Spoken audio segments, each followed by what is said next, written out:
because mommy and daddy holds them. You help them face their fears in the midst of their struggles. This is exactly what our Heavenly Father does for us when we face our own fears and insecurities. God had told them, just walk to my bedroom. Let me hold you. The storm won't change, but I'm with you. I will hold you and protect you, my brothers and sisters. Listen to me, my brothers and sisters. God has already told the nation of Israel, and he's telling all of us, storms of life will come. Do I have a witness? Challenges in life will come. They are for sure. But God has promised, I will be with you. That's the greatest promise. That's one of the greatest promises, because remember, God on your side will outnumber any army. God on your side will handle any debt burden. God on your side will handle any health challenges. They may not move, they may not go away, but God with you will take you through it. And as long as you know God is with you, nothing is going to happen that's outside of his will. Why is it so hard for us to trust God is with us? Because we want to do it ourselves. We've come up with our own strategies and plans to try to resolve it. We're thinking that we need more armor, more chariots. We need bigger, stronger men. We need bigger accounts and bigger homes and bigger cars so that we can have security. God says, I'm not. God is saying, I'm not in that. Let us trust God and allow him to hold us in those valleys. Allow him to hold us through those storms. Allow him to hold you tight through the difficulties that you face. The nation of Israel was paralyzed with fear, but God had already promised that he will be with them. Moving on through the story, I just want to see I want to highlight some more challenges that David faced. David comes up to the scene and he hears this Goliath talking. He asks the question, who's this uncircumcised Philistine that's talking about the God that we serve? Why are all the men standing here still while this Philistine is talking so much trash? You guys are in the army.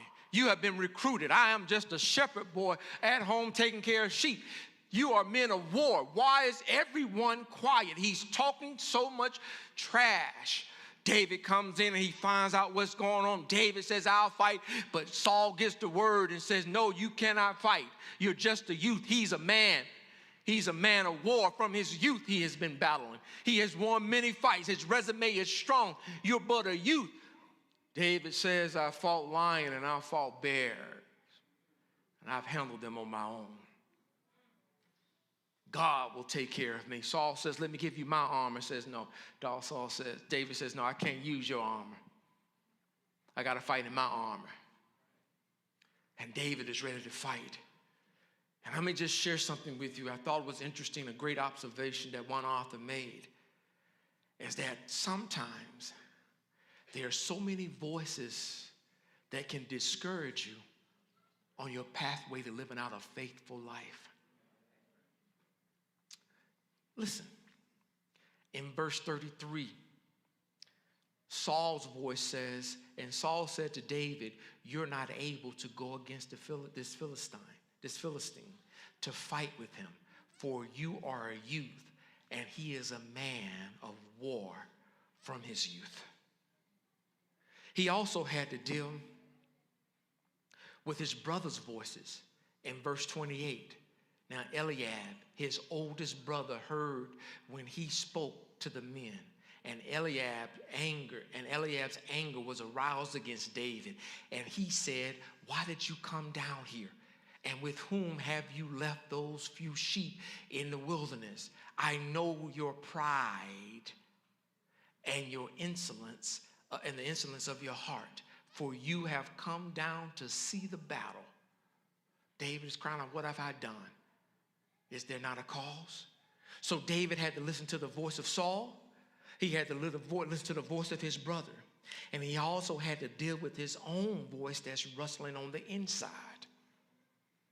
My brothers and sisters, if you are to fulfill God's purpose for your life, you will need to learn to discern God's voice from all other voices.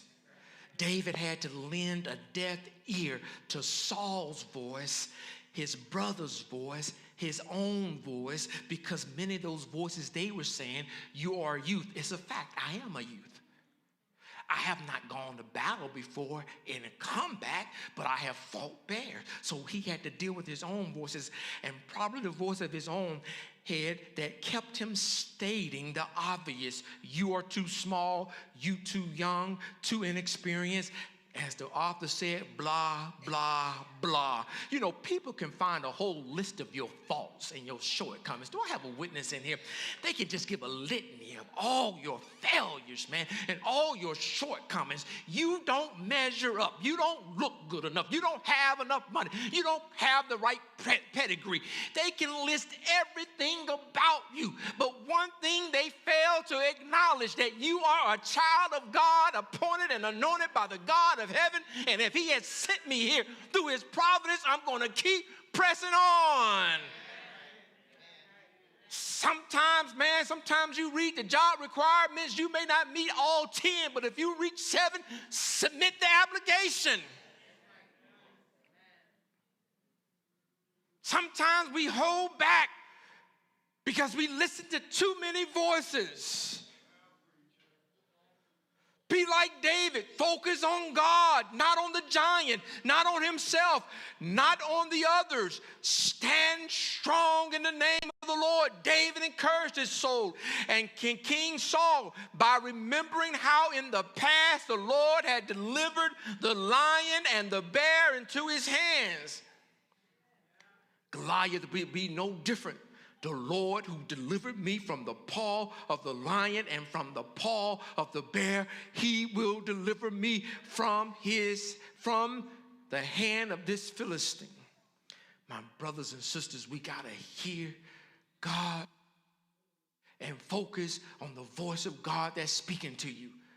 The devil will give you plenty to listen. You got to train your heart, your ears, and your minds to listen to the voice of God.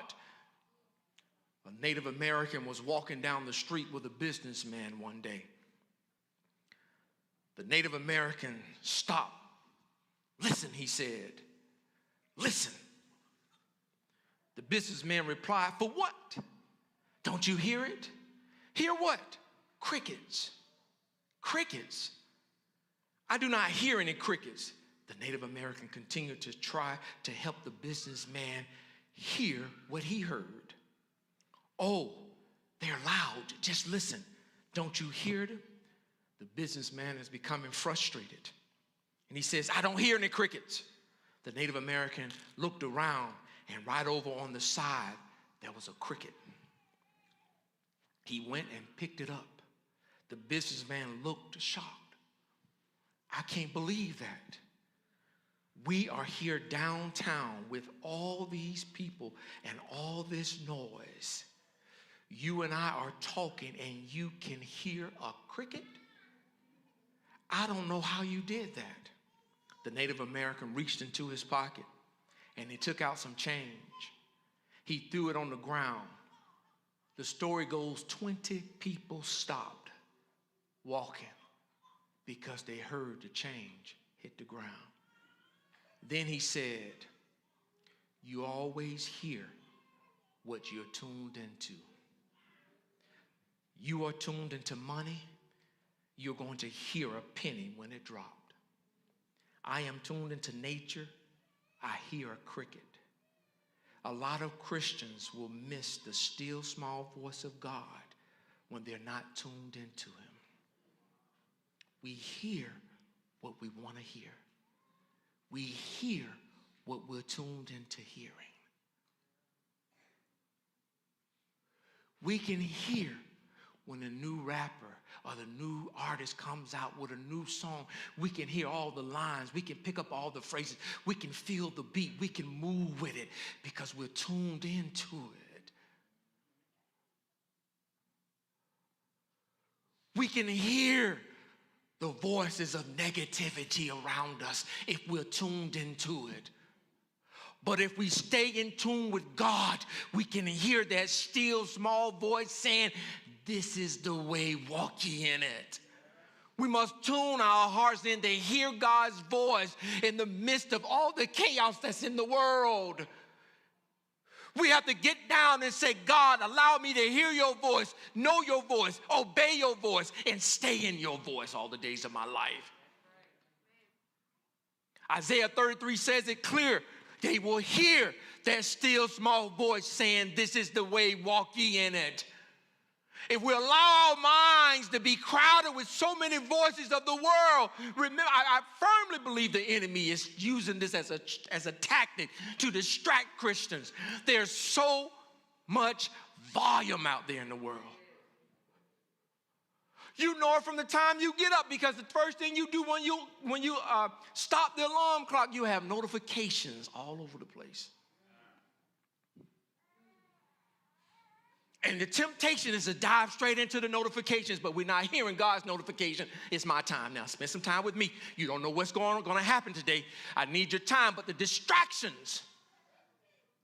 And then we turn on the TV and we listen to the music and we're catching up with the news and we're catching up with what's going on all around the world, but nobody's taking care of their soul. And we've lost that voice. It's just like when Samuel came to Eli. When he first came to the temple to start working, Samuel was having dreams and he was hearing things and he couldn't quite understand what they meant. And he went to Eli and Eli told him, just pause and said, Father, yes, Lord, your servant is listening. My brothers and sisters, listen to this preacher today. We got to slow down and give God some time that we can train our hearts and our minds and our ears to hear that voice.